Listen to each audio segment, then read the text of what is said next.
pone en los comentarios. Gracias, pues muchísimo éxito. Muchísimo éxito. Estamos a unos segundos de comenzar. Muchísimas gracias.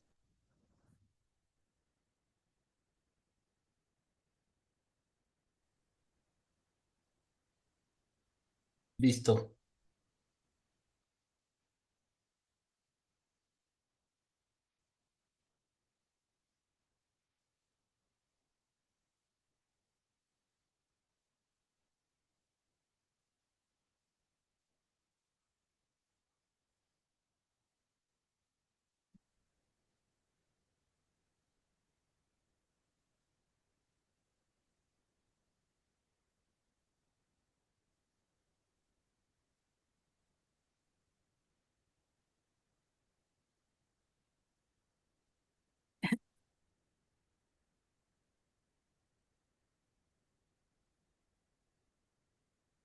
Muy buenas tardes, tengan todas y todos ustedes. La Universidad Nacional Autónoma de México, a través de la Dirección General de Orientación y Atención Educativa de la Secretaría de Servicio y Atención a la Comunidad Universitaria, les da la más cordial bienvenida al ciclo de conversatorios UNAM para tutores con el tema Aprendamos a hablar positivamente de los adolescentes, a partir del fenómeno audiovisual de la miniserie Adolescencia. Antes de comenzar, le damos la bienvenida al maestro Fernando Macedo Chagoya, secretario de Servicio y Atención a la Comunidad Universitaria de la UNAM, al que le pediremos unas palabras. Maestro Macedo, bienvenido, muy buenas tardes. ¿Qué tal? Muy buenas tardes a todas y a todos. Antes que nada, agradecerles la invitación para poder estar y acompañarnos en el arranque de esta charla, que es de mucha importancia para nuestras y nuestros estudiantes. En primer lugar, agradecer al doctor Germán, quien muy amablemente me invitó, obviamente a todos los que nos están acompañando en este presidium, nuestros invitados, nuestras invitadas, y por supuesto a las y los tutores que nos están haciendo el favor de escucharnos en esta sesión. Y como ya se los he comentado en algún otro momento, la importancia de la tutoría es fundamental para el desarrollo de nuestras y de nuestros estudiantes. El acompañamiento académico que ustedes les dan les permite mejorar en mucho su desempeño, orientándolos y ayudándoles a que puedan mejorar en su desempeño, obviamente no interviniendo de manera directa, sino orientándolos para que ellos puedan tomar las mejores decisiones. Y en ese sentido, esto nos da la posibilidad de mejorar la eficiencia terminal, prevenir la deserción, darles una orientación más completa en muchos de los aspectos y, por supuesto, que su desarrollo profesional en el transcurso de este proceso de formación profesional que tendrán cada una de ellos, cada una y cada uno de ellos sea un éxito al final. Y precisamente la charla que tendremos el día de hoy nos permite abordar un tema que es de suma importancia y que corresponde precisamente a la manera en la cual llevamos a cabo nuestra comunicación con nuestras y nuestros jóvenes. Esperamos que la actividad que estamos realizando el día de hoy sea de mucha utilidad para esta labor que ustedes realizan de manera muy importante en nuestra universidad y desearles que sigan obteniendo los mejores resultados como se han tenido hasta este momento con las actividades de tutoría en nuestra universidad. De mi parte sería todo. Muchísimas gracias y agradezco nuevamente la invitación para dirigirme a todos y a todos ustedes. Muchísimas gracias. Les recuerdo, él es el maestro Fernando Macedo Chagoya, secretario de Servicio y Atención a la Comunidad Universitaria de la UNAM. Muchísimas gracias por sus palabras. Saludamos también al doctor Germán Álvarez Díaz de León. Él es director general de Orientación y Atención Educativa de la UNAM, a que de igual manera le pedimos unas palabras. Doctor Álvarez, buenas tardes, bienvenido. Pues es un gusto tener a los amigos que invitamos de última hora. Son gente muy ocupada, pero muy valiosa, y seguramente su participación aquí nos va a satisfacer a todos. Hay hasta el momento 500 asistentes, muchos son tutores, gente de sistema incorporado y una variedad de personas que están interesadas en el tema. En el mundo, millones vimos esta serie, estamos impactados muchos de nosotros, y algo tienen en común todas las personas que nos acompañan.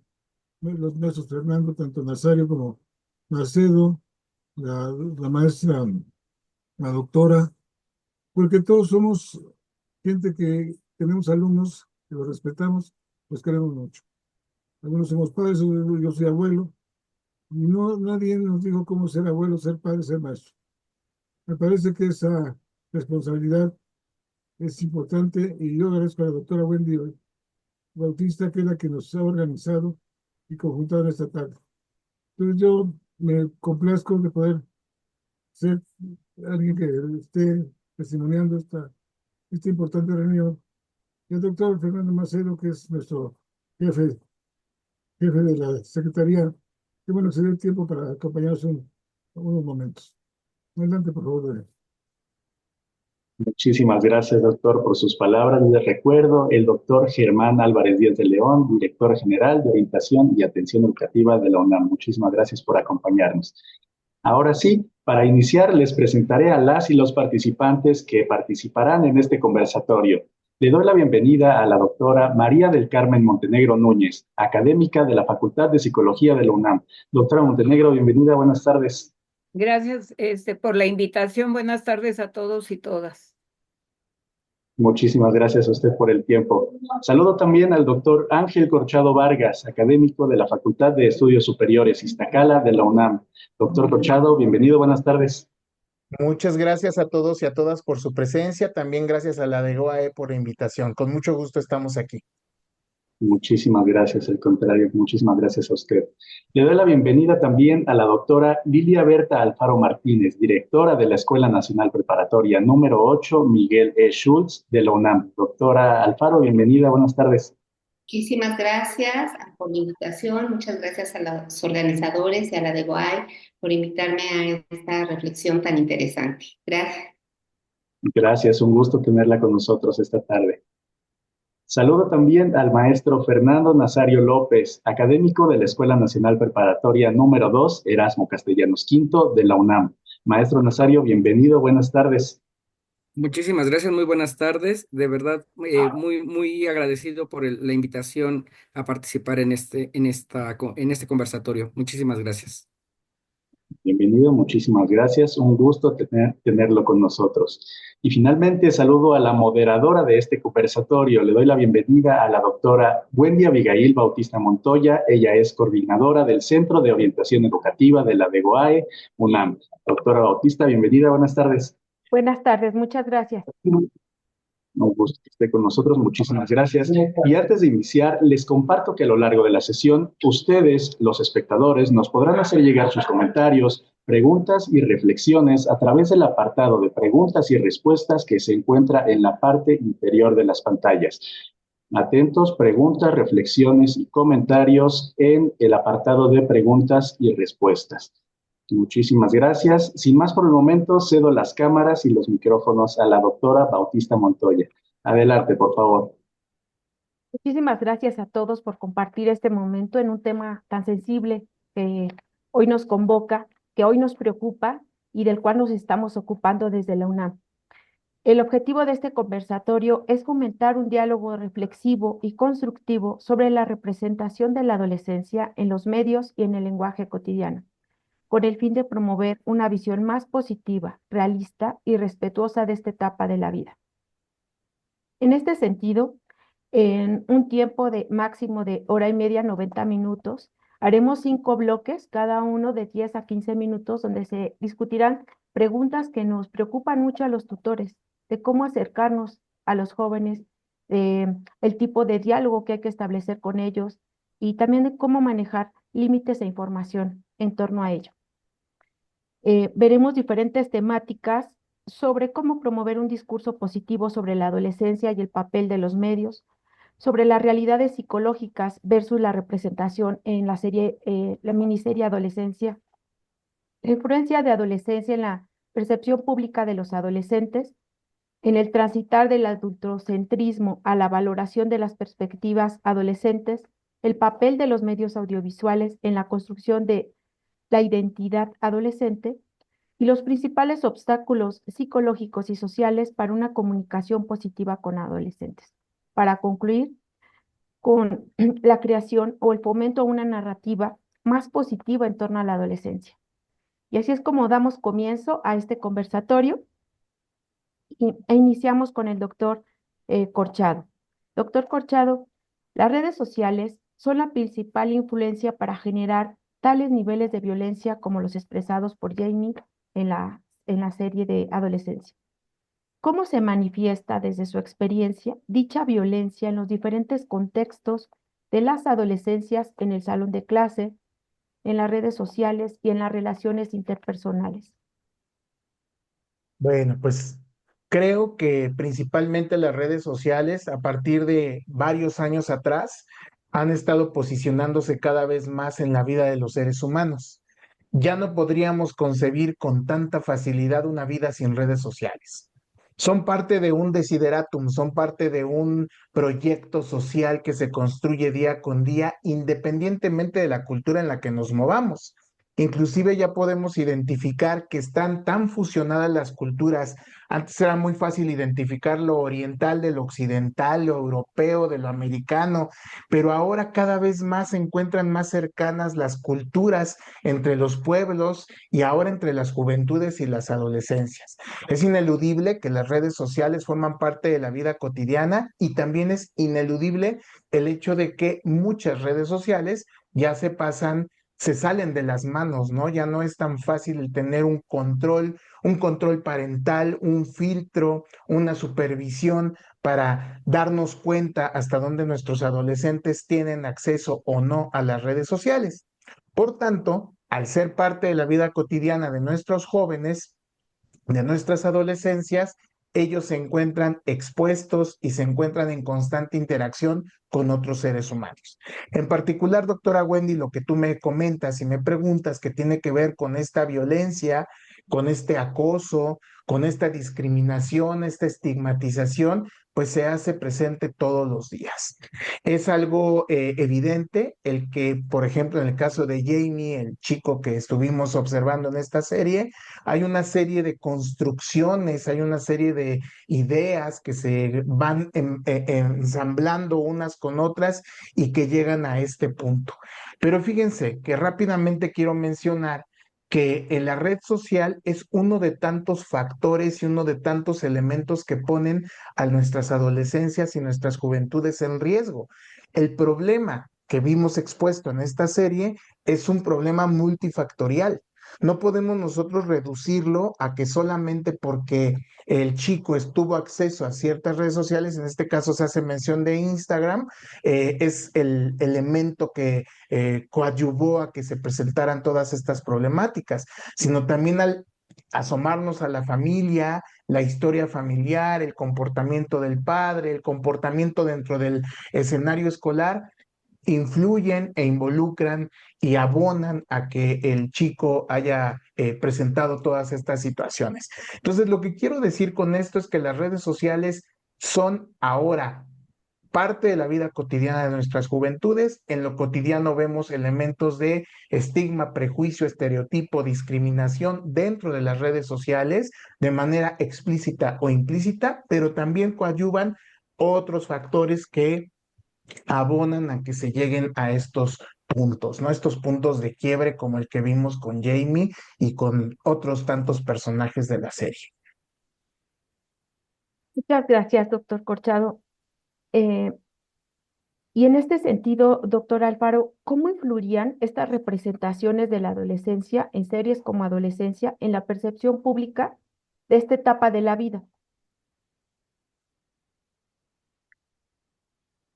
Doctor Alfaro, ¿sí me escucha?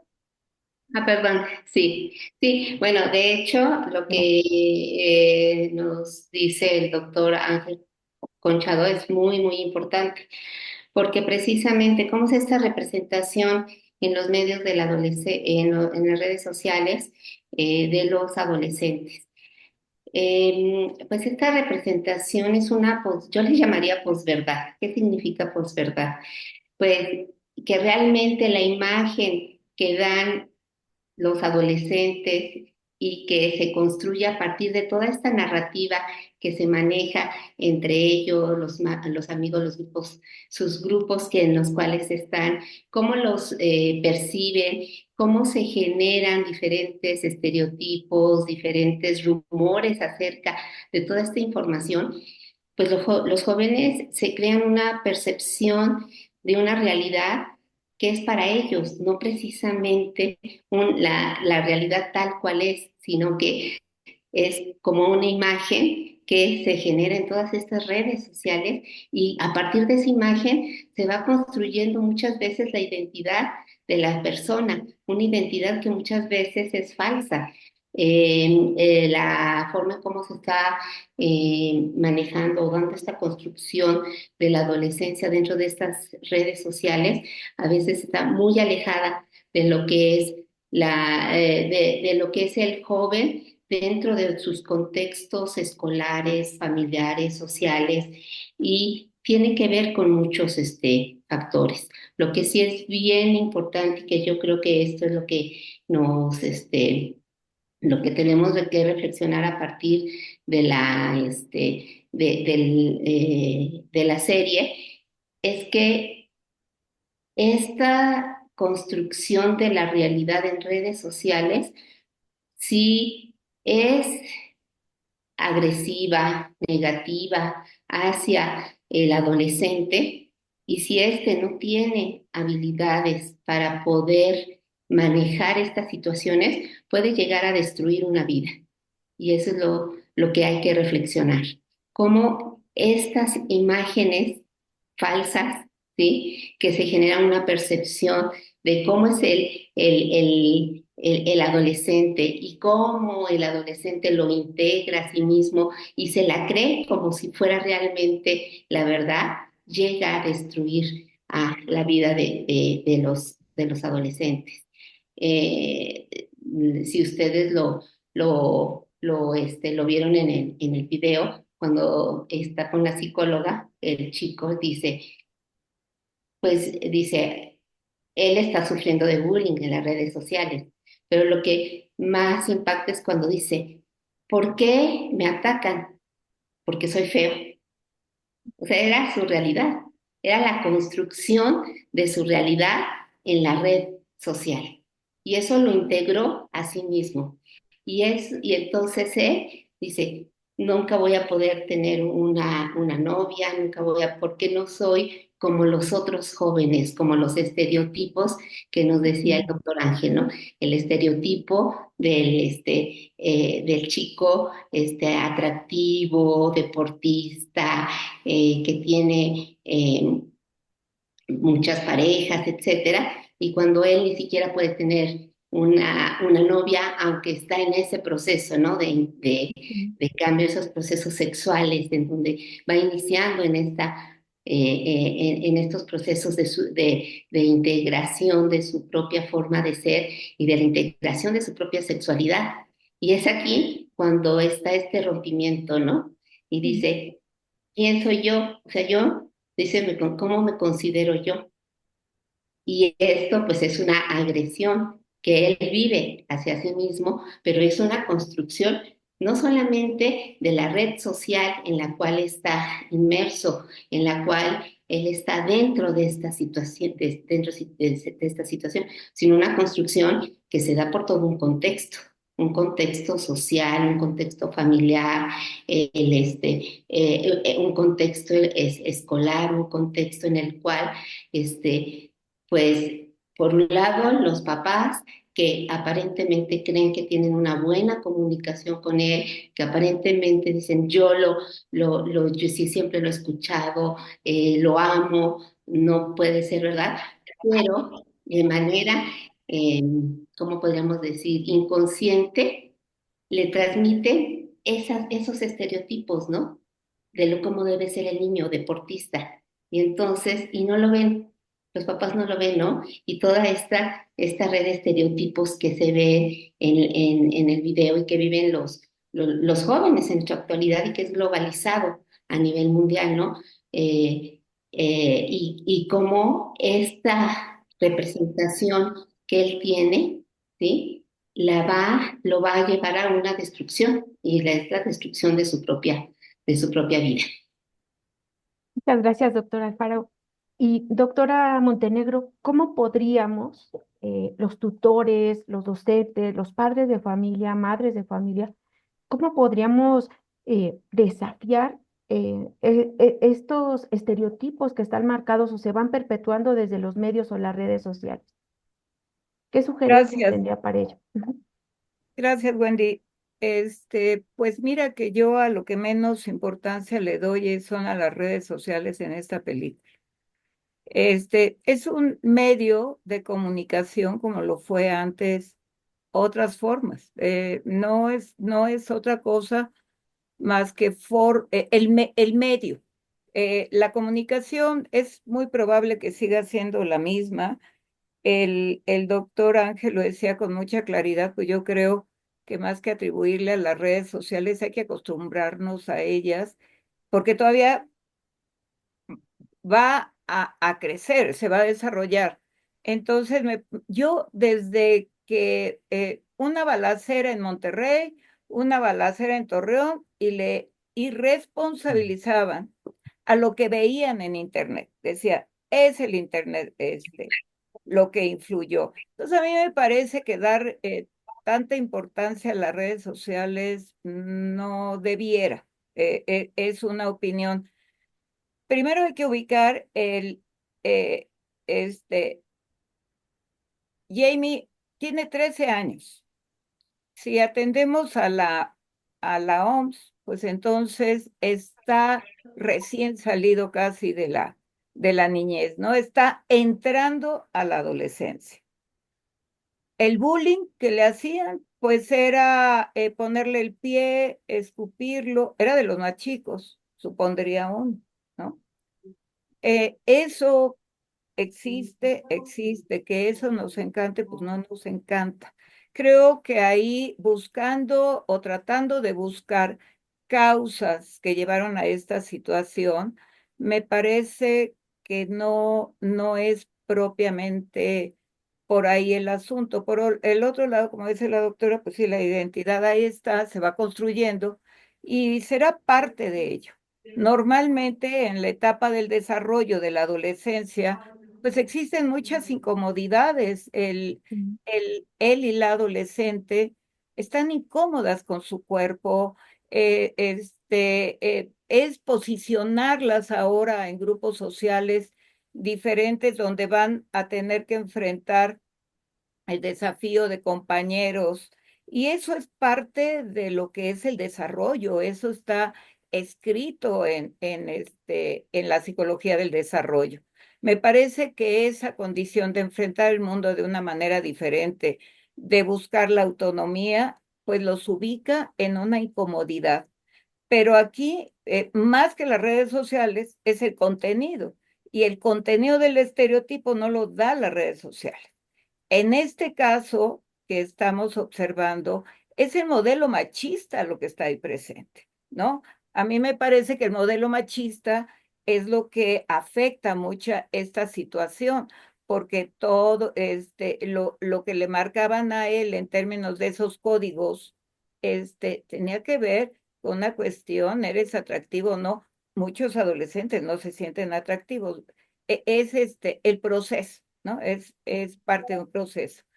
Entonces, no sé cuánto extendernos en cada punto, Wendy, porque hay mucho que decir, pero yo lo dejaría, pues, en el tenor de que el asunto no es el medio a través de lo cual se dicen las cosas, sino es el modelo machista que genera ciertos códigos que devalúan y que los hombres también viven con las consecuencias de ese dominio masculino para exigirles y para tener que demostrar lo que en el adolescente aún le falta. Así es, doctora, muchísimas gracias. Maestro Nazario, ¿y qué tan fiel es esta realidad que se presenta en la serie de adolescencia a la realidad de nuestros adolescentes en la actualidad? ¿Qué aspectos considera usted que acierta y cuáles están exagerados?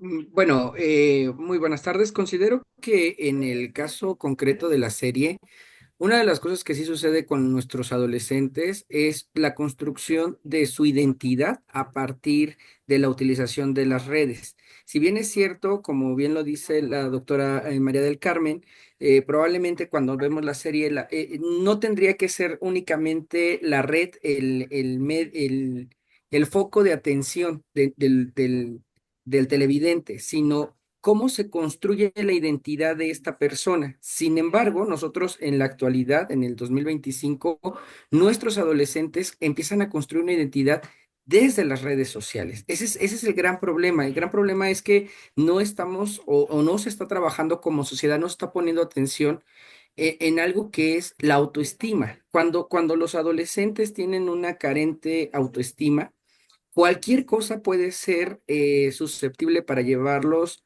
a la toma de malas decisiones. Por ejemplo, acá, como decía la doctora María del Carmen, esta parte donde Jamie dice, soy feo, yo no puedo, ¿no? Es una idea que él ha construido a partir del entorno que tiene dentro de las propias redes. Las redes le determinan un estereotipo, qué es lo bello, qué es lo que es atractivo. Incluso, claro, va atravesado con este machismo porque además para Jamie es importante ser seductor, no solamente tener un noviazgo, ser seductor. Además, no solamente digo, hay una parte que es terrible porque de hecho la persona pues, es asesinada por Jamie, en realidad ella se vuelve vulnerable porque su imagen es transmitida a través de los compañeros digamos, mostrando ciertas partes del cuerpo. Y de momento él, y sobre todo cuando está en la terapia, le dice a la psicóloga, o sea, la viste vulnerable. O sea, quisiste aprovecharte porque tú sientes que no eres capaz con tus propias herramientas, con tus propios medios de conquistar a alguien, sino quisiste conquistarla porque la viste vulnerable, fue una presa fácil. Y que bueno, evidentemente, pues ahí hay una serie de consecuencias que pues evidentemente nos da a entender que no fue así. Sin embargo, o sea, esto es lo que es relevante. Además, hay otra parte muy icónica de la serie que también está viviendo nuestros adolescentes. Nosotros en nuestra época, en nuestro único medio de entretenimiento era la televisión, pero la televisión estaba muy controlada porque a veces solamente había una televisión en nuestra casa. No, claro, había otras personas que estábamos en la calle o que podían salir a la calle a jugar y pues eran otros espacios. Sin embargo, estábamos visibles. Hoy las redes sociales, la utilización de los dispositivos, pues permite que el adolescente pueda tener acceso a un montón de información, a un montón de medios que no tienen un control. La propia madre reconoce en algunos momentos, dice, bueno, es que yo lo veía, yo entraba a su cuarto, le decía, ya está tales horas, tienes que dormir, y él apagaba la luz, pero continuaba en el dispositivo, y yo no era capaz de interactuar con ese dispositivo, ¿no? Entonces, eso también permite que esta construcción y estos peligros que tienen las redes y que nuestros adolescentes están viviendo, porque eso es una realidad, nuestros adolescentes de 11, 12, 13 años tienen acceso a un mar de posibilidades. Y como bien decía el doctor Ángel, si bien es cierto está el control parental, hay ciertas plataformas que ya ni siquiera ese control parental es suficiente para tener el control, ¿no? Entonces, es ahí donde se desborda, donde tenemos esta problemática de qué es lo que están viendo nuestros adolescentes. Un poco creo que lo que tendríamos también que reflexionar es la manera en que estamos interactuando con nuestros estudiantes, con nuestros hijos, interesarnos incluso a veces por lo que están viendo y no con esta cuestión inquisitiva. ¿No? De eso está mal, eso es incorrecto. Simplemente conocer. Con esto termino mi intervención, pero hay una parte donde también el policía está investigando y el hijo le dice, estás investigando mal porque no tienes idea del lenguaje que estamos utilizando, ¿no? Desde ahí también vemos este choque generacional en donde nosotros, un emoji puede tener para nosotros un significado, ¿no? El significado del corazoncito, y él explica todas las variables, ¿no? De estos emojis, y dice, no, pues esto no lo sabía, ¿no? Y por supuesto ahí se da cuenta que este niño pues tiene además un problema de bullying en las redes. Muchas gracias. Muchas gracias, maestro Nazario. Tenemos preguntas también del público. También me gustaría hacer una pausa muy breve, señalarles que dentro del chat se integrará un cuestionario también para el registro de las constancias. Por favor, estará apareciendo cada media hora con el fin de apoyar el desarrollo también de las constancias. Tenemos una pregunta de Adriana Muñoz Hernández. quien nos menciona: me parece importante resaltar varios elementos que se encuentran inmersos en la serie, como la autoestima, pertenencia, la búsqueda de ser integrado en grupos de adolescentes, el lenguaje entre adolescentes, comunicación adolescente-adulto. ¿Cómo apoyar a la construcción de la autoestima en ese sentido? ¿Y cómo ayudar a reconocer límites para sentirse perteneciente a un grupo? ¿Cómo lograr entender su lenguaje para ser más asertivo? ¿Quién de ustedes gusta contestar, por favor? Pues, bueno, si quieres, Gracias, doctor. ¿seguimos con las redes sociales o podemos salirnos de? El, la autoestima, estamos hablando de que es el paso de la niñez a la adolescencia y estamos pensando que es la búsqueda de la autonomía, ¿no? En esa búsqueda de la autonomía, bueno, hay diferentes paradigmas que lo pueden explicar, en tanto pone distancias a los padres y se enfrentan con sus propios recursos, ¿no? Y ese simple hecho, por mencionar alguna de las teorías, le va a generar dificultad, ¿no? Le va a generar dificultad para enfrentar las cosas. La otra es enfrentarse a su grupo de referencia, porque si bien yo sí creo que la identidad, no, para mí no empieza en la adolescencia, o sea, para mí empieza ahí todo un constructo, sí, de desarrollo, pero la adolescencia no es una generación espontánea, la adolescencia es la sobrevivencia de la niñez, ¿no? Entonces, todo lo que se haya vivido en la niñez, las heridas de la niñez, todo lo que pasaron, todo las formas y estilos de crianza. Habrá algunas formas de estilo de crianza que van a generar más seguridad que otras. Cuando a Jamie, que a mí me gustó, se hace mucho énfasis en el capítulo 3 como el más fuerte, ¿no? Pero a mí me encantó ver el espejo en la narrativa entre Jamie, que le decía a la psicóloga lo que sabía que su papá pensaba de él, que no estaba orgulloso de él, que nada le venía bien con él por su falta de habilidad en el fútbol y no sé qué. Y la interpretación del propio padre de él, ¿no? El padre parecía esa herida narcisista, se sentía él mal y se sentía observado y burlado por la incapacidad de Jamie de jugar.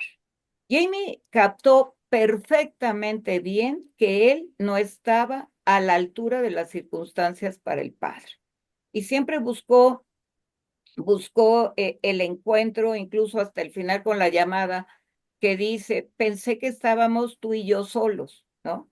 Entonces ahí esa condición de el mensaje es, tú no puedes, qué desilusión, te falta habilidad, como el propio detective, ¿no? Que le dice a su hijo, ay, sí, medio recuperando los tiempos, le dice, te invito a comer lo que quieras. Y entonces van en el camino y le dice, ¿a poco sabes hablar francés? Le dice, sí. Ay, no, estás destruyendo el idioma. Y luego dice, ¿qué quieres comer? Hamburguesas, ¿dónde? En el sushi.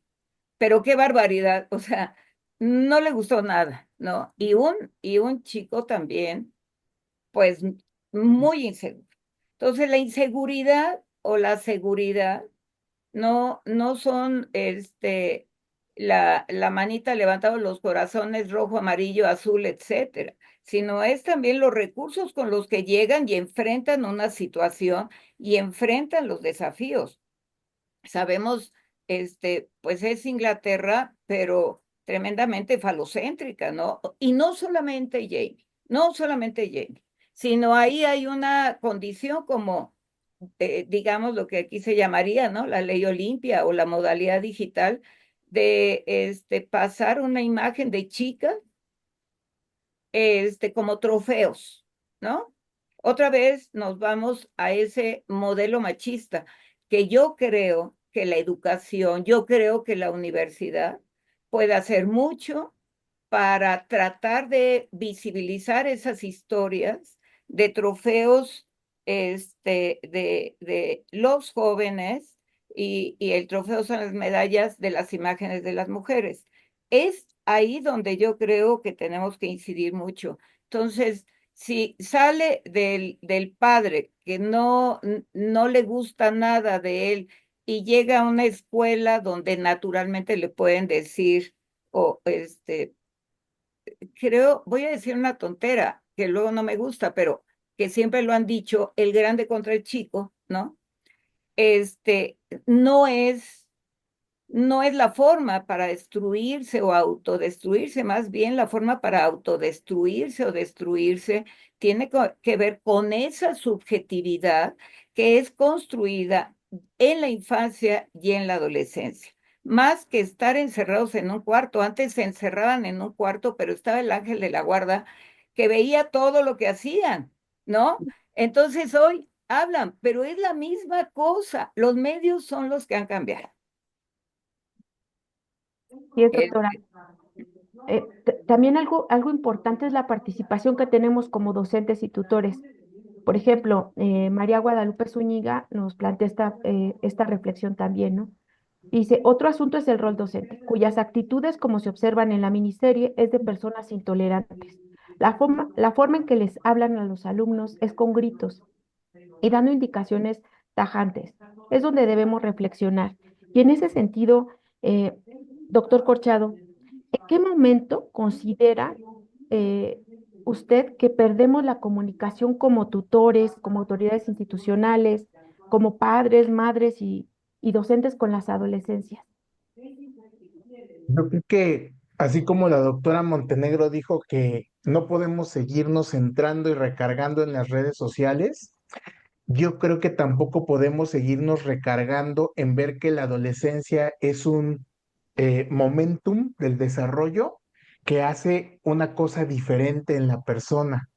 Porque si nosotros seguimos viendo a la adolescencia como un punto crucial o un punto específico o un punto característico que hace que esa personita dócil, chiquita, obediente y que respondía a los mandatos de los papás, de los maestros y de todo el mundo, ahora se convierte en un adolescente, seguimos cayendo en el mismo bucle de marcar una diferencia.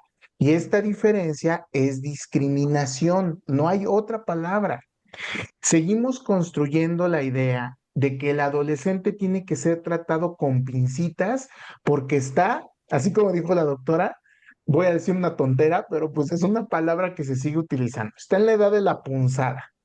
Con mucho dolor yo he escuchado a profesores de bachillerato diciendo que trabajan con aborrecentes, ¿no? O sea, imagínate nada más el que se siguen utilizando términos peyorativos, es que ya estás en la edad de la punzada, estás en la aborrecencia, es que ya empezaste a cambiar y entonces antes obedecías, ahora ya no obedeces, ahora cuestionas. Si seguimos nosotros marcando y pensando que algo se perdió en el camino y que ese camino estuvo marcado por la adolescencia, yo creo que vamos a caer en el mismo bucle. Yo creo que justamente como también yo lo mencionaba al principio, necesitamos revisar toda la historia de vida de la persona y necesitamos ver que la autoestima, el autoconcepto, la seguridad personal, las habilidades sociales, las habilidades de comunicación, la gestión emocional, la manera de expresarnos son de toda la vida. Lo que pasa, y creo que mis colegas que están aquí lo podrán a lo mejor refrendar y apoyar, es que la adolescencia está marcada por un dispositivo social. La adolescencia no es una edad biológica. La pubertad está por ahí involucrada, pero la adolescencia está determinada por un proceso de tipo social. Y si socialmente se siguen perpetuando estos estigmas de que el adolescente es difícil, de que el adolescente se encierra en su cuarto, de que el adolescente no quiere interactuar con los adultos y demás, seguiremos pensando que algo se perdió y que entonces nosotros tendríamos que jalar la cuerda para que esto vuelva a la normalidad, entendiendo por normalidad a que en la infancia y en la niñez estas personas obedecían, se integraban, iban a donde nosotros decíamos, etcétera. Es verdad lo que dice la doctora Montenegro en que pues seguimos bajo una luz, bajo un halo, bajo un domo de machismo, y también es muy lamentable el que el machismo no solamente lo ejercen los varones, no solamente lo ejercemos nosotros, también muchas mujeres se encargan de seguir perpetuando este modelo machista, hegemónico, de la masculinidad tóxica, donde el hombre no debe expresar sus emociones, donde el hombre no debe más que demostrar que es feo, fuerte y formal, donde el hombre tiene que demostrar que es rudo y que entre más mujeres pueda conquistar o más sexualiza a la mujer, más poderoso es. Entonces es un problema complejo, definitivamente, pero también lo que comenta la profesora que hizo la pregunta me parece muy valioso. En este escenario de la serie, en el escenario escolar, se observan muchos descuidos. Y no me refiero a los descuidos de que se agarran a golpes o se golpean en el patio de las canchas deportivas, o que ya de pronto no pusieron atención a las películas o a los videos que les ponían los maestros, que es su única manera de dar clases. Qué barbaridad, ¿en dónde lo habremos visto, verdad? Esto se repite mucho, sino un descuido en general al autocuidado emocional. ¿Sí? El que, imagínense ustedes a Jamie no pudiendo expresar el dolor, el pesar que sentía desde pequeñito ante la reacción de su papá cuando se iba al fútbol, ¿no? Y que aparte era real, o sea, era una percepción no tan errónea, porque después el papá lo dijo, el papá también dijo, es que yo me sentía de esta manera, me sentía observado, me sentía exhibido. Entonces, hay aprendizajes, hay introyectos, como le llamamos a algunos, a lo largo de la vida, ¿no?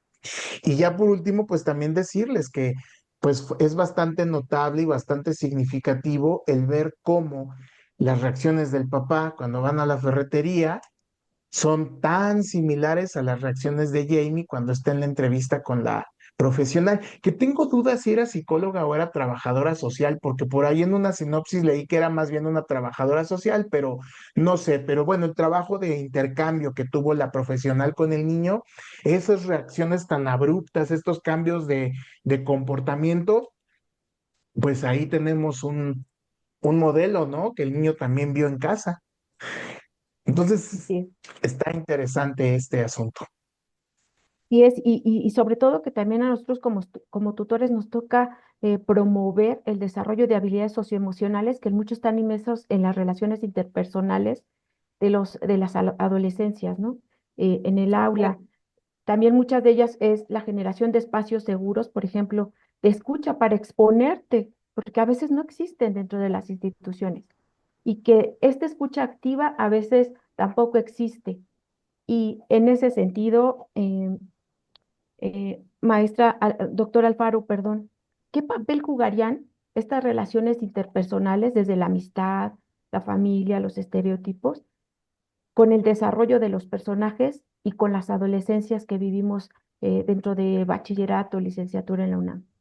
Así es, Wendy. Bueno, para contestar esta pregunta, sí me quisiera retomar algo que ya se ha mencionado en este panel con el doctor Ángel, el maestro Fernando y la doctora María del Carmen. Eh, También tenemos que voltear a otros escenarios, no únicamente redes sociales o la escuela. Tenemos que voltear a las relaciones padres-hijos.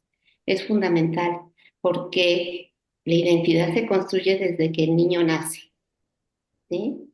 Está inmerso en una familia, está inmerso en un contexto social, va a desarrollarse de acuerdo a la forma y cómo lo están o lo están educando sus padres. Esto es fundamental para poder entender esas reacciones emocionales en las cuales el chico, el protagonista de esta historia, manifiesta, ¿no? Si nosotros lo observamos, la falta de límites no está en la escuela. O sea, lo vemos que sí, hay una falta de límites en la escuela con los maestros que no pueden poner orden, que no hay una atención, que los ponen a ver videos, sí, Eso es evidente, pero a lo que yo me refiero es que esta situación que expresan los adolescentes no surge en la escuela, surge en la relación que hay entre ellos, la familia y el contexto donde viven. Y entonces eso nos daría pie a revisar todavía más allá, en la misma historia de los mismos padres, cómo han adquirido estos estereotipos que ya se han mencionado, ¿no? En esta mesa. ¿Cómo surgen esos estereotipos de una violencia encubierta? Porque al fin y al cabo, aunque aparentemente era una familia funcional, lo digo aparentemente, porque hay brotes de violencia, sobre todo del padre, cuando se desborda, cuando ya no puede controlar la situación. Y seguramente eso había sido durante toda su vida, ¿no? Y entonces eso es lo que le está transmitiendo, sobre todo al niño que es el hijo varón, vemos aquí la parte machista, ¿no? El hijo varón en el que se tiene que comportar de cierta manera, que le tiene que gustar los deportes, que tiene que ser agresivo, que tiene que ser activo, cuando el chico es un modelo completamente diferente a este estereotipo machista, ¿no? Es un niño que le gusta estudiar, que le gusta la historia, lo vemos cuando le están preguntando, ¿no? El detective, qué materia le gusta más, etcétera. Dices, pues es un chico que no está encajando dentro de esos modelos machistas, pero también tiene contenida toda esa agresividad, que ese fue su estilo de enseñanza, a contener esa agresividad. No hubo el desarrollo de esas habilidades socioemocionales que le hubieran permitido responder de una manera más positiva ante las situaciones que se dan en la misma sociedad en su misma escuela, ¿no? Ni siquiera le expresaba a sus padres del bullying que estaba sufriendo. Y esa es la ruptura total de la comunicación. Y la base, yo creo, es poder tener esa comunicación de los padres hacia los hijos, porque entonces eso va a obligar a las instituciones a replantear este modelo que ahora vivimos, ¿no? Con profesores que le tienen miedo a sus propios estudiantes, o que al revés, quieren tener un control tan estricto de ellos que es una falta de comunicación total y que los lleva a conflictos constantes. Nosotros lo vivimos en el bachillerato a diario. Los conflictos constantes con los profesores que no son más que un reflejo del conflicto que tienen con la autoridad de sus papás, en donde no hay límites. Por eso es muy importante la comunicación, el desarrollar estos lazos y esos lazos afectivos que les van a permitir a los chicos desarrollar esas habilidades de regulación emocional. Sí es, doctor Alfaro. Maestro Nazario, ¿qué estrategias entonces podríamos implementar, dado este contexto que nos han dado los especialistas, para fomentar una comunicación abierta y efectiva entre adultos y las adolescencias? ¿Qué nos recomendaría al respecto? Su micrófono, maestro Nazario, está apagado. Perdón, en el caso del plantel 2 específicamente, ya desde hace algunos años, una de las ejes estratégicos que se han manejado es la llamada escuela para padres. De momento, a los padres también les cuesta mucho trabajo acercarse a sus propios hijos, ¿no? Y pues es difícil en una primera instancia que solamente los docentes, ¿no? Desde el trabajo más bien institucional, podamos allegarnos a ellos. Entonces, es muy importante que los padres reconozcan, valoren las diferencias de sus hijos, valoren sus habilidades, sus diferencias, porque muchas veces, como ya lo han marcado los doctores, las doctoras y el doctor, muchas veces los padres tienen una expectativa de sus hijos a partir de sus propias vivencias. Y muchas veces los hijos no tienen esos deseos, no tienen ese proyecto. Entonces, es importante que ellos también vayan reflexionando sobre el crecimiento, sobre el cuestionamiento a las propias enseñanzas que en algún momento tuvimos en nuestra casa, su sexualidad, su despertar sexual, su búsqueda de identidad, ¿no? De momento hay algunos estudiantes que, bueno, pues desafortunadamente pues tienen mucha violencia en casa porque sus padres no están de acuerdo con la identidad o cómo han construido esta búsqueda de su identidad. Entonces, de momento, una de las cosas que se puede hacer desde la propia institución, pues es reforzar esta escuela para padres, trabajar con ellos temas que de momento pues les cuesta mucho trabajo poder hablarlo, poder expresarse. Y a partir de la tutoría, las y los tutores, lo que podemos hacer es trabajar este reconocimiento, este autoconocimiento de ellos mismos, incluso reforzar que todas las personas somos diferentes, que en la diferencia radica el valor humano, pero que estas diferencias, estas habilidades y estas áreas de oportunidad las tenemos que trabajar. A veces no solamente basta con ser un estudiante memorioso, también se tiene que trabajar la disciplina, se tiene que trabajar la constancia. Esto se logra a través, por supuesto, del trabajo de las y los tutores dentro de los diferentes planteles, al menos a nivel bachillerato. A nivel licenciatura me parece que la tutoría tiene más bien otro aspecto que es más bien el profesional, aunque no se escapa de tener estas pequeñas gotas. Sin embargo, bueno, en el caso del bachillerato sí trabajamos mucho las habilidades de los estudiantes. El programa está encaminado específicamente a trabajar no solamente la parte socioemocional, sino también la parte académica, que a final de cuentas es en mucho de nuestras oportunidades lo que más podemos tener una incidencia directa. Se tienen grupos de asesoría, por supuesto, también ya los diferentes planteles ahora cuentan con un departamento psicopedagógico, afortunadamente. Incluso actualmente tenemos un nuevo programa que es el programa Espora, que está dando específicamente atención en algunos planteles, sobre todo en cuestiones de algunos problemas conductuales y sobre todo, bueno, pues si ya se tienen algunas otras características, pues le está dando un mayor soporte a los estudiantes. Entonces, creo que las estrategias pueden ser variadas, acercarnos a nuestros estudiantes en la medida de lo posible, tratar de ser empáticos, no alcahuetes, porque me encanta cuando lo decían aquí en este panel, muy acertadamente, hay que poner límites, pero los límites no se ponen con gritos, se ponen de manera asertiva, se ponen a través de una forma respetuosa, que también eso es muchas veces lo que nos hace falta. Y bueno, un poco retomando lo que se ve en esta serie de 4 capítulos, pues sí, ¿no? La serie refleja a un docente totalmente agotado, totalmente indiferente a la situación, ¿no? Y que bueno, pues en muchas de las condiciones, pues no es así, porque en realidad también hay que decirlo con toda claridad, el docente generalmente tiene una vocación.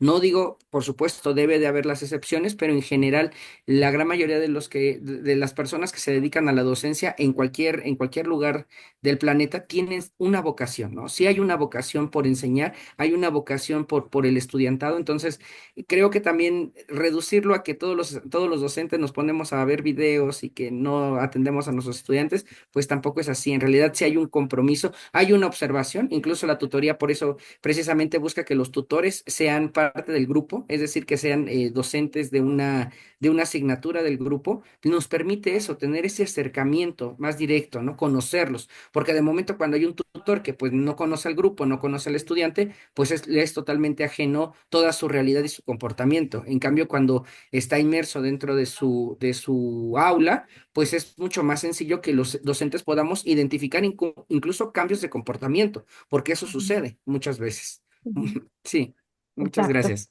Muchísimas gracias, maestro Nazario. Efectivamente, es la identificación del conocimiento y acercamiento hasta a nuestros estudiantes, ¿no? En tratar de no vulnerarlos, sino de acompañarlos de una manera más efectiva, desde todos los programas de acompañamiento en los cuales seguramente nosotros tenemos, cada uno de nosotros ha intervenido, el maestro Corchado desde con los SH, Naucalpan, Azcapotzalco, Oriente, Vallejo. O sea, entre todos nos vamos reforzando para poder acompañar de manera eficiente a los jóvenes. Doctora Mari Carmen, hay una pregunta muy específica que considero relevante para este conversatorio. Para la doctora Mari Carmen de Catalina García, ¿podría la madre o su cuidador prevenir el impacto negativo de lo devastador de vivir expuesto o vulnerado públicamente? Se cortó un poco, Wendy, es Ah, que se oye el ruido. Si me repite, y además que sí, quiero hablar de todo lo que se habló.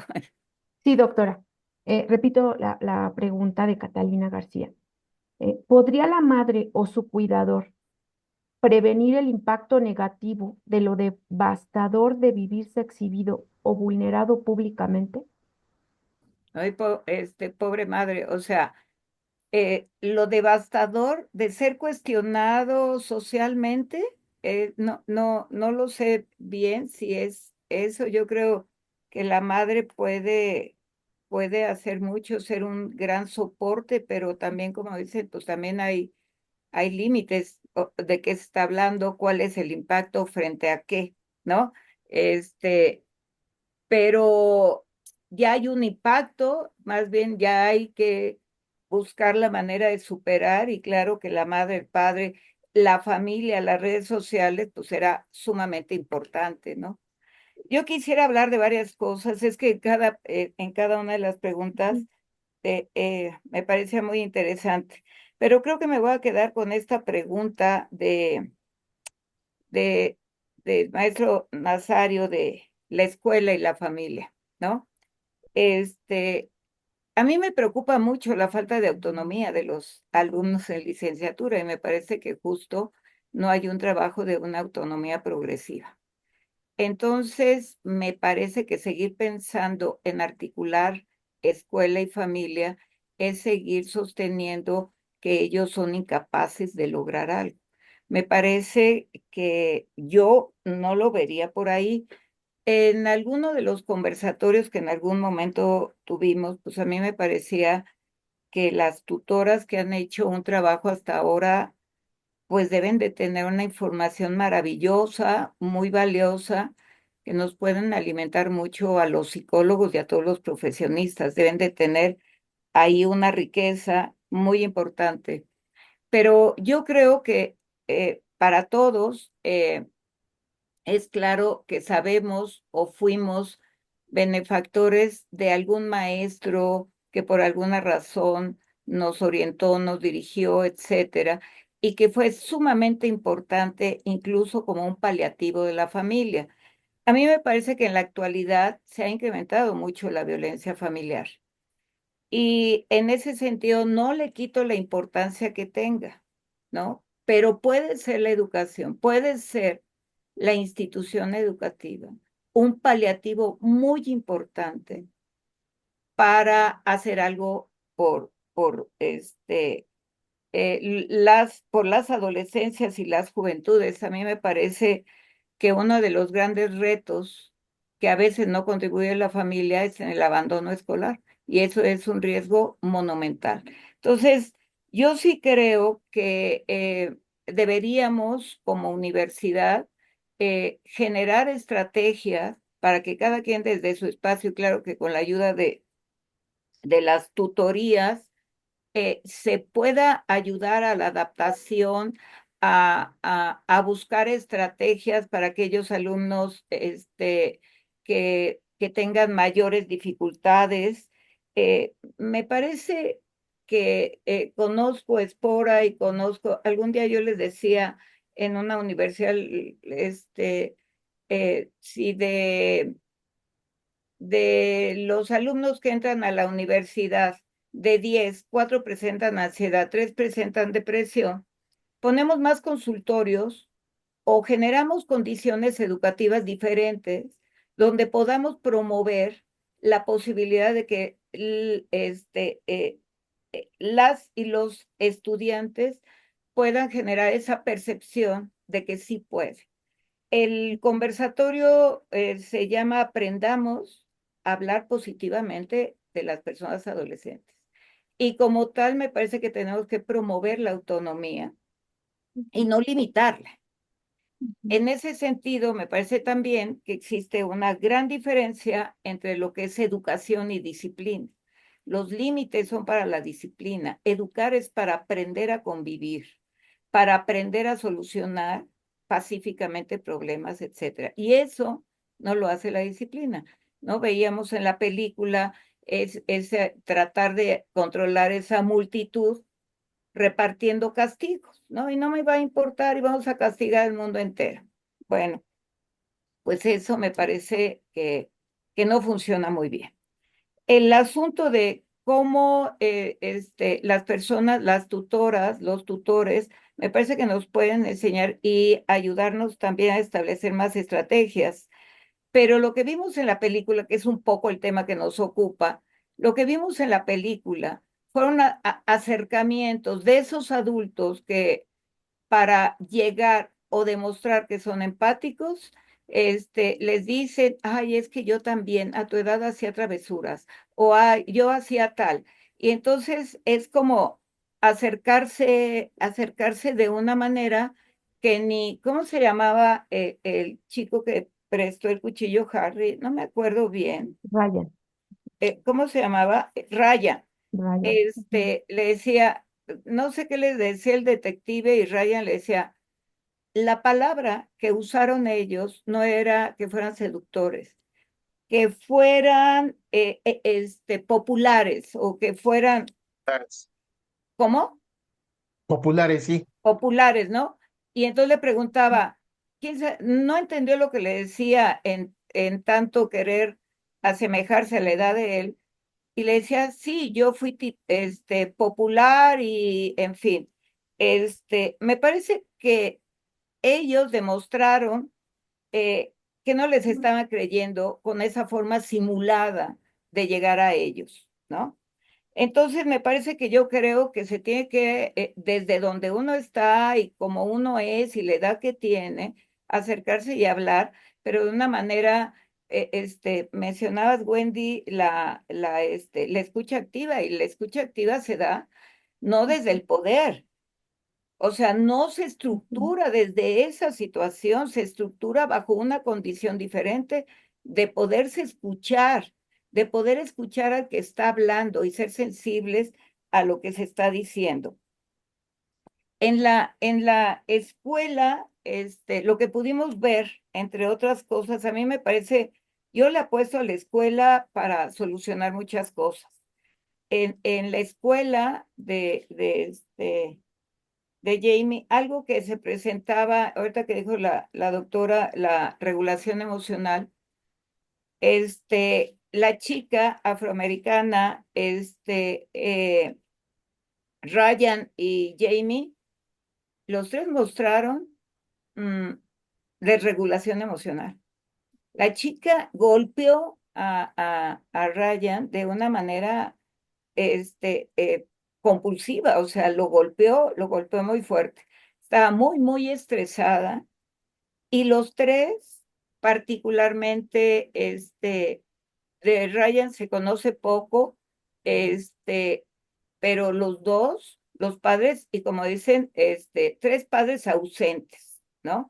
La desregulación emocional en esa escuela. La indiferencia, como ya dijeron, de las personas que se encargaban de ellos. La persona que podía dar información dijo, yo ni lo conocía, ni sabía cómo era, ¿no? Entonces, ese tipo de cosas, pues genera un vacío ahí.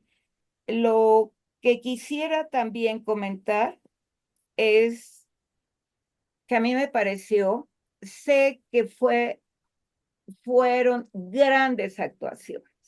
La psicóloga y Jamie, grandes actuaciones en verdad. Y uno podía ver a la psicóloga impactada, temerosa de a lo mejor recibir un golpe, pero tan frustrada también por no llegar a sus propósitos. Y lo que me pareció desastrosa de la psicóloga, del guión, pues, que puso hacia la psicóloga, es, perdón, pero la psicóloga no era terapeuta. La psicóloga iba a hacer un diagnóstico como se hace en México cuando alguien comete una falta. Abrió la caja de Pandora con él, estableció una relación terapéutica y de pronto, después no me acuerdo cuántas sesiones, ya llevaba como 10, de repente dijo, se acabó, Jamie, ya me voy, ni siquiera era como enojada, en otro tono, y para él fue desastroso. Lo único que le decía a él, a ella, repitiendo lo mismo, ¿qué no te agrado? Dime si te agrado, e incluso trata de corregir.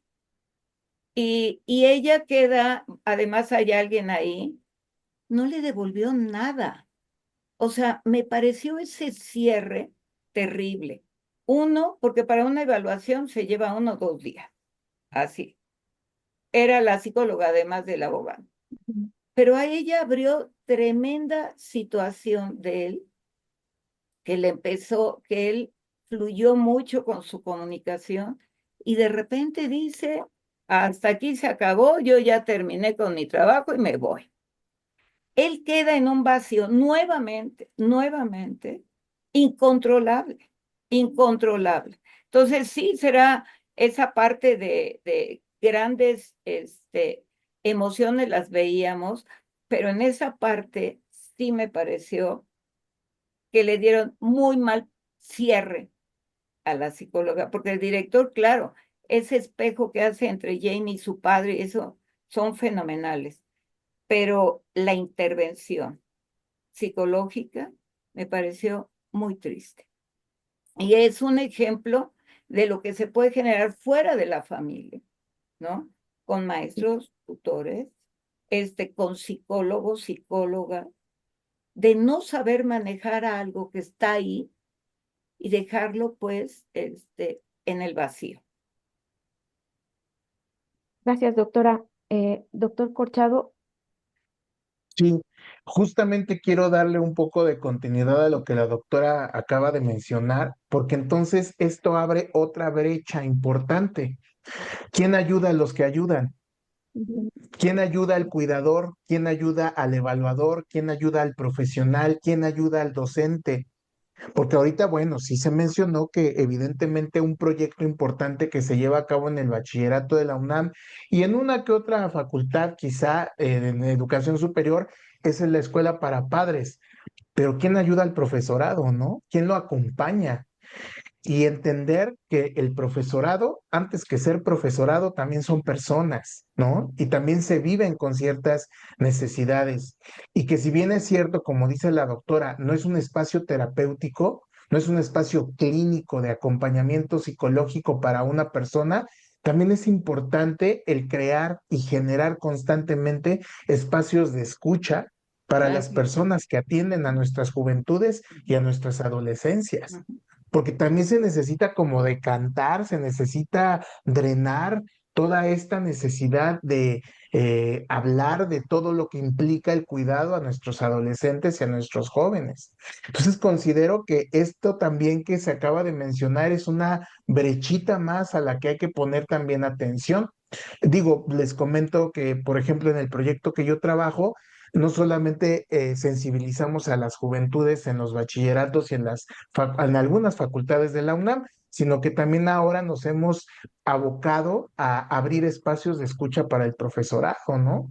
Porque la situación está complicada, está difícil. Sabemos algunos eventos que han estado ocurriendo dentro de nuestra casa de estudios, pero también sabemos que de manera general en las secundarias, en las preparatorias, en las mismas escuelas de educación superior, ¿quién voltea y quién mira y dice, profes, vamos a sentarnos a platicar y vamos a acompañarnos? Y justamente, no desde la verticalidad, como decía la doctora Montenegro, la escucha activa no se da desde una relación de poder o de superioridad, se da desde la horizontalidad, porque pues sabemos que la escucha activa tiene que ver con la empatía, con el validar al otro, con el acompañar. Entonces, no es que caigamos en una situación de terapia, pero sí es una situación de mínima empatía y de acompañar a quien cuida también. Así es, y algo bien importante, doctor Corchado, que nos menciona Fernando Solana, agradecemos mucho la participación de todos los que están participando dentro de preguntas y respuestas y también que han abonado muy interesantes reflexiones. Pero algo importante es esto que nos comentan, ¿no? Efectivamente, hay un cierre que fue determinante. Quizá alguien más participó en la muerte de la chica, y al sentirse desolado se nombra como único responsable y absoluto culpable.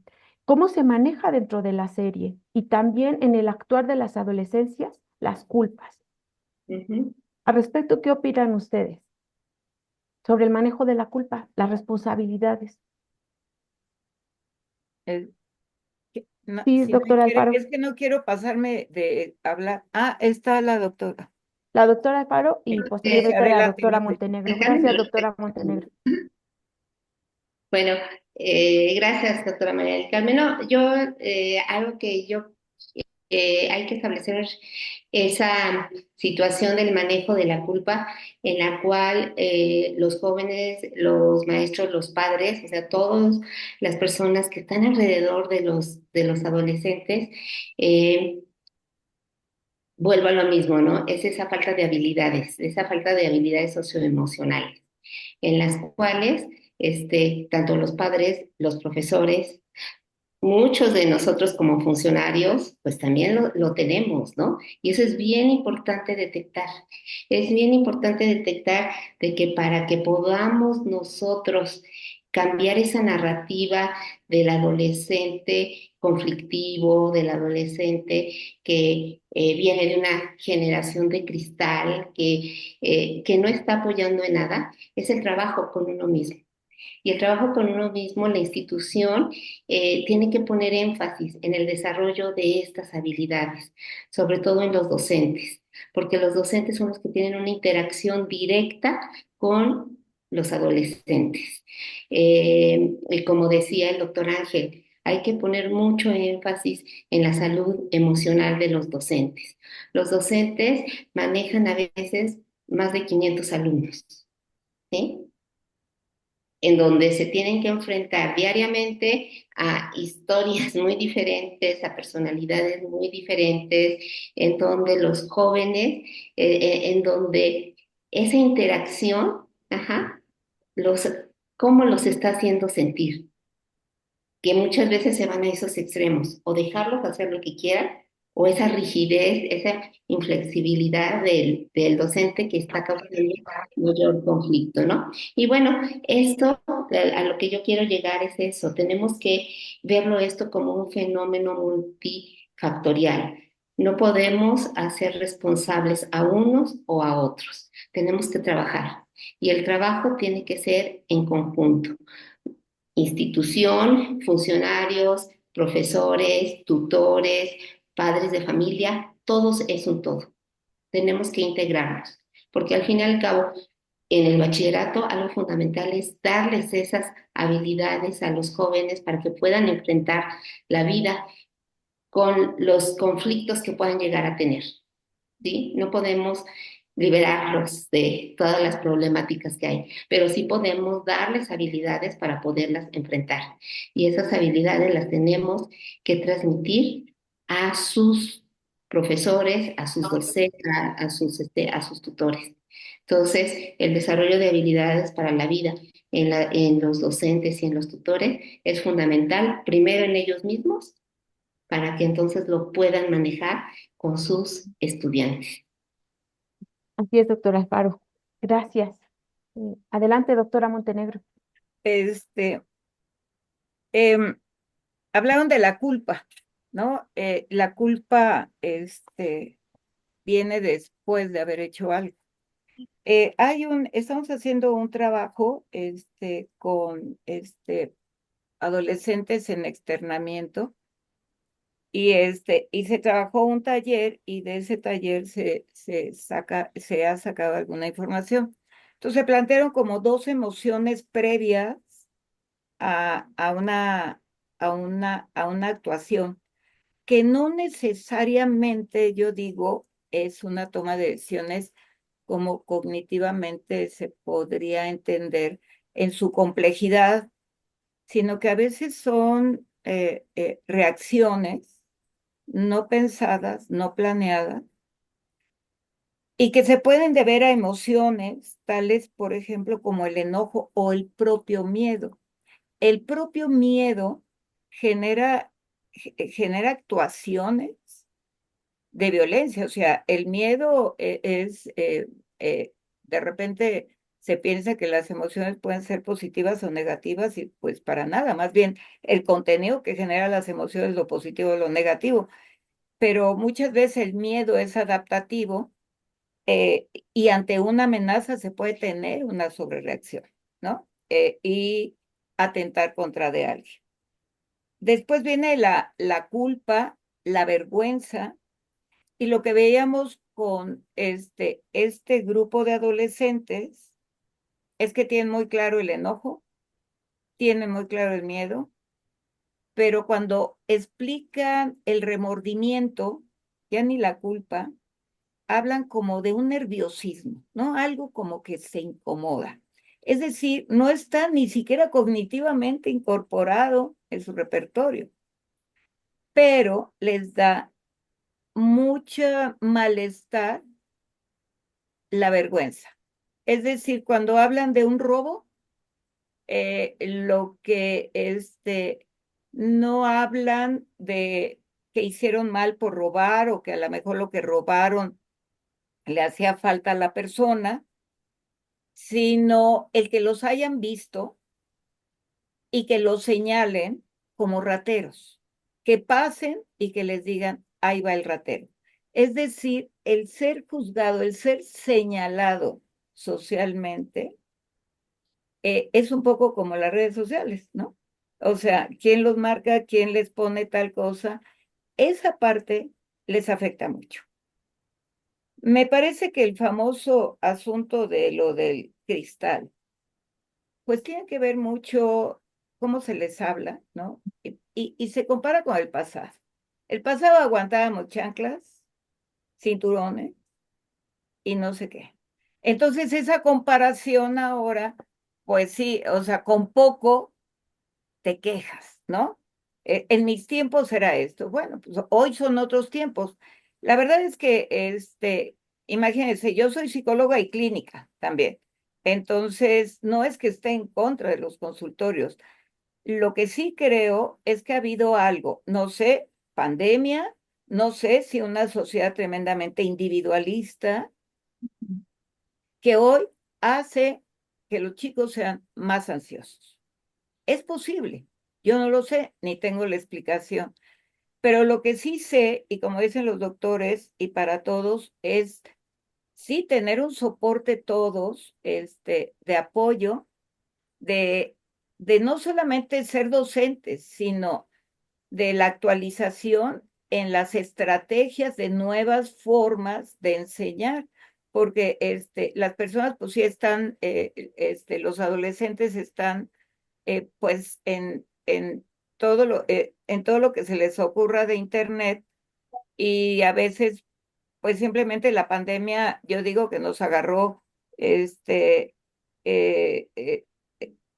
eh, atropellamos la mano con la puerta porque no teníamos el conocimiento, a pesar de tanto, de las plataformas y los materiales didácticos y demás. Hemos aprendido desde entonces, pero ellos también. Entonces, les aburrió muchísimo el Zoom. Les aburrió mucho tomar clases. A través de las plataformas, porque evidentemente la escuela es algo más que enseñanza. La escuela es socialización, la escuela es la interacción, en la escuela se aprenden muchísimas cosas y no solamente en el aula de clases. Entonces, se vieron afectados mucho, mucho. Hay mucha asistencia, muchos registros de jóvenes de distintas facultades eh, que piden, ¿no? Que piden el apoyo psicológico y lo piden en ocasiones porque no quieren defraudar a sus padres. Estamos hablando de 23, 24 años. Entonces, hay esas ansiedades, no saben si van o vienen. Yo creo que eso no es responsabilidad, sí es responsabilidad, son sus experiencias. Pero lo que quiero decir es que cuando es una persona, pues es esa persona. Pero cuando son tantos, quiere decir que hay condiciones que están generando algo que no es favorable y que los que amamos ser docentes, yo estoy a punto de cumplir 50 años y amo la docencia, este, tenemos que estar buscando formas de llegar a ellos, no de que ellos lleguen con nosotros, de entender porque a veces no cumplen con ciertas cosas.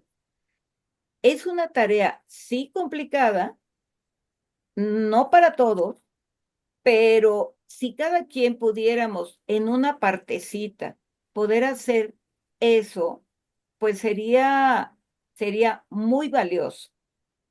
Eh, es, ha sido complicado también para los maestros. Tenemos muchos maestros de asignatura que tienen que irse de aquí corriendo a otro lado, etcétera, que tampoco tienen todo el tiempo del mundo para estar haciendo material didáctico más las horas más calificar por el mismo costo de las horas. Entonces sé que también eso forma un gran problema, ¿no? Y por último, diría, el, este, l- si las personas que hacen algo no tienen culpa, diríamos los psicólogos y desde un enfoque psicoanalítico son valores que se van aprendiendo, se van incorporando, igual que la empatía. O sea, si nadie se ha puesto en el lugar de él, nadie es compasivo, tal, pues eso no se aprende. Y la culpa, desde un enfoque psicoanalítico, tendría que ver con ese super yo que una vez que se rompen las reglas, se siente uno mal. Se siente uno mal por lo que hizo a otros, no porque vaya las consecuencias contra de uno, no, es la preocupación por el otro. Y me parece que justo eso es lo que no está presente, el otro. Por eso yo digo en ese individualismo tenemos que ir más allá, el otro debe de existir siempre. Y me Bien. parece que pensar en la culpa es pensar en el otro.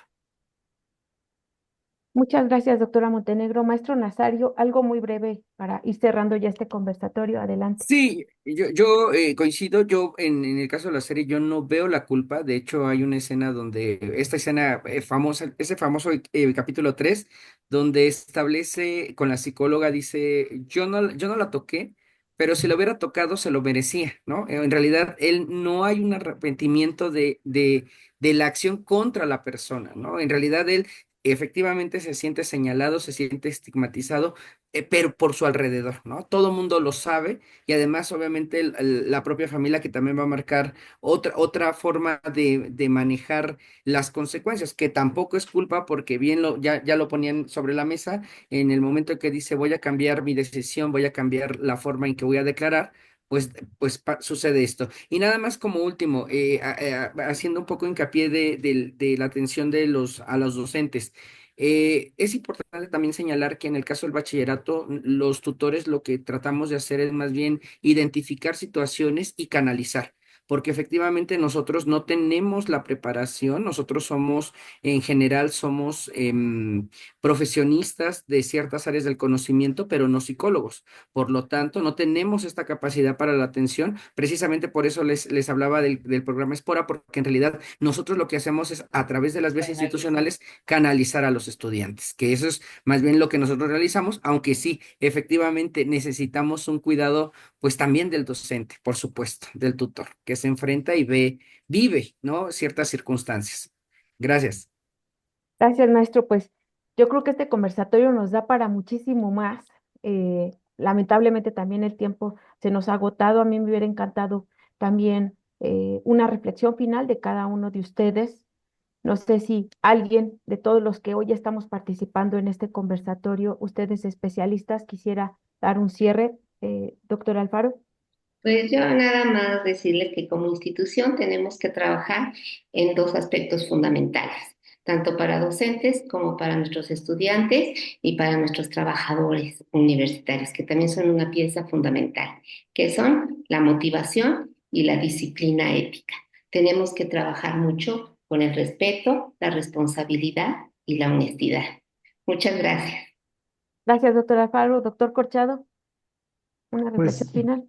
yo quiero redondear de manera muy general en el sentido de construir redes de apoyo. Necesitamos redes de apoyo y necesitamos entender que la problemática es multifactorial, no es causa-efecto así de manera lineal, es multifactorial, pero que todos, como mencionó alguien por ahí en los comentarios, estaba leyendo, necesitamos tejer un trabajo comunitario en equipo donde podamos participar todos, apoyarnos, acompañarnos, porque como diría Miguel de Unamuno, lo único que tenemos seguro en esta vida es que nos vamos a morir, pero mientras estemos en este mundo, vamos a acompañarnos unos a otros. Gracias. Muchas gracias, doctor Corchado. Maestro Nazario. Pues que debemos seguir trabajando como institución. Las adolescencias tienen, o nuestras juventudes tienen un panorama muy complejo. Nosotros también, nosotros mismos como sociedad, los cambios son vertiginosos, la forma de comunicarnos es distinta, los patrones de comportamiento se han modificado a partir, obviamente, de la utilización de nuevas herramientas de comunicación. Entonces tenemos mucho que trabajar, mucho que hacer y mucho por profundizar. Sobre todo, agradecer también a todas las y los docentes, las y los tutores que de verdad hacen este trabajo de manera gratuita, simplemente por el amor al trabajo. Entonces, ese es un trabajo invaluable para la universidad. Gracias. Bien, gracias, maestro Nazario. Doctora Montenegro. Bueno, pues solamente agradecer y agradecer al panel. Me dio mucho gusto compartir con ustedes puntos de vista, a veces afines, a veces no, pero creo que nos une este compromiso con la universidad, este compromiso con los estudiantes, con las estudiantas y, y generar propuestas como las que están diciendo, ¿no? De hacer un trabajo amplio, multidisciplinario, pues será de suyo importante. Mientras tanto, a mí me parece que pues mi respeto, mi reconocimiento, admiración a las personas que funcionan como tutores, porque efectivamente, aunque fueran psicólogos tal, el ser tutor tiene implicaciones totalmente diferentes porque van a presentar una N cantidad de problemáticas y si además hay altruismo ahí, pues un abrazo y muchas felicitaciones para todos. Pero creo que dentro de todo lo que hay que hacer, podemos empezar aprendiendo a hablar positivamente de los adolescentes.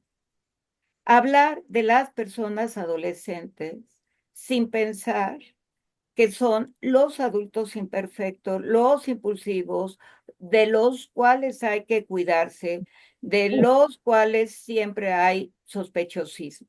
Entonces, me parece que cambiar la mirada hacia ellos es muy importante. Lo único que, y ya para cerrar, quiero decirles que ni el papá tuvo culpa. Yo creo que el papá en la última parte no quiso saber más del hijo y parece ser que con el muñeco dijo, aquí acabó. Bueno, gracias. Muchas gracias, doctora Montenegro. Agradecemos mucho la participación de nuestros panelistas especialistas, también de todos ustedes como tutores, que efectivamente valoramos su participación, su acercamiento y que den por seguro que trabajaremos en conjunto, como decía el doctor Corchado, para darles un apapacho, para darles estos espacios de escucha que también son bien merecidos para ustedes y trabajaremos de cerca con ustedes para mejorar las condiciones no solo de los tutores, sino también de todo nuestro estudiantado. Y pues, doctor, maestro Fernando Macedo, doctor Álvarez, no sé si quieran dar unas palabras de salida. Sí, muchísimas gracias. Bueno, pues de antemano, primero agradecer a nuestros panelistas del día de hoy. Doctor Ángel, muchas gracias. Doctora María del Carmen, doctor Fernando, doctora Liliana. Wendy, muchas gracias por la moderación de la mesa, siempre muy atinadas las preguntas que planteas para que esto avance. Y obviamente agradecer al doctor Germán la invitación.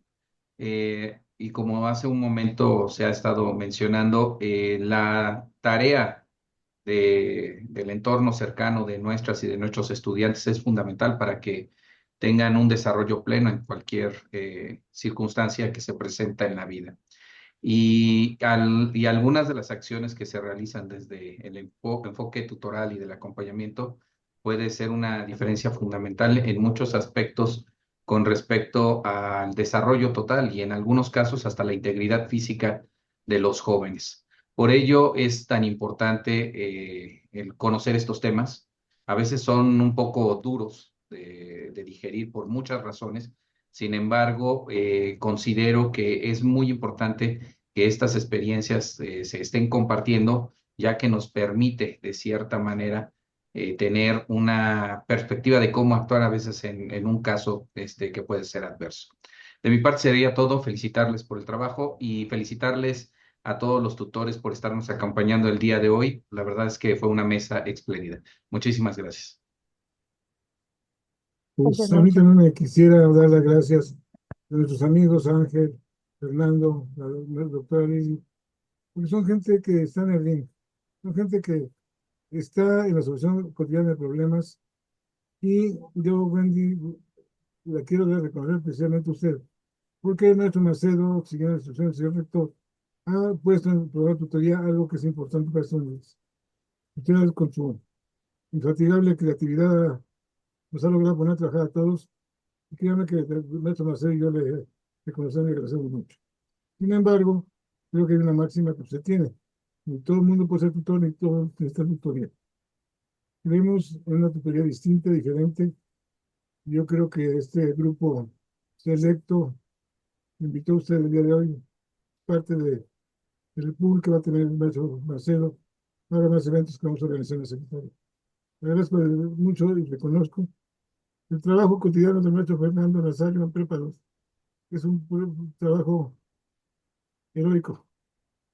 Y así de la doctora Liz ya en Prepa 8. Maestro Colchado, es usted maravilloso. Doctor Montenegro, la quiero mucho. Buenas noches y pásenla bonito. Gracias. Bueno, pues es así como damos por concluido nuestro conversatorio. Gracias por acompañarnos, que tengan un excelente fin de semana y recuerden que desde aquí, desde DEGUAE, los estaremos acompañando entre grupos de amigos para hacer que esta vez entre más nos sumemos, pues más lograremos en conjunto. Muchísimas gracias a todos. Buenas noches. Gracias, Wendy, Muchas por todo. gracias. Muchas gracias. Hasta luego. Gracias a Bye, todos bye, y mucho todas. Bonita gusto. noche. Gracias. Perfecto, muchísimas gracias. Es así como damos por terminado este conversatorio. Agradecemos muchísimo la presencia de todos nuestros panelistas y sus valiosas aportaciones, así como de la moderación. Muchísimas gracias. Y a todos nuestros espectadores les notifico que podrán volver a ver este conversatorio en el sitio web del Programa Institucional de Tutoría de la UNAM en www.tutoría.unam.mx. Lo repito, www.tutoría.unam.mx. Que tengan un excelente fin de semana. Muchísimas gracias. Nos vemos en otro conversatorio. Hasta luego. Muchas gracias. Muchas gracias. A usted, doctora. El compartir este tipo de experiencias, sobre todo tener esa interacción con los tutores, es algo fabuloso. Y felicidades por el trabajo que están realizando. Muchas gracias. Muchas gracias. Muchísimas maestro gracias. Monteros. Muchas gracias, Hasta luego, Germán. Avanzado. Hasta luego, un Contrario, abrazo. secretario. Doctor. Bonita noche.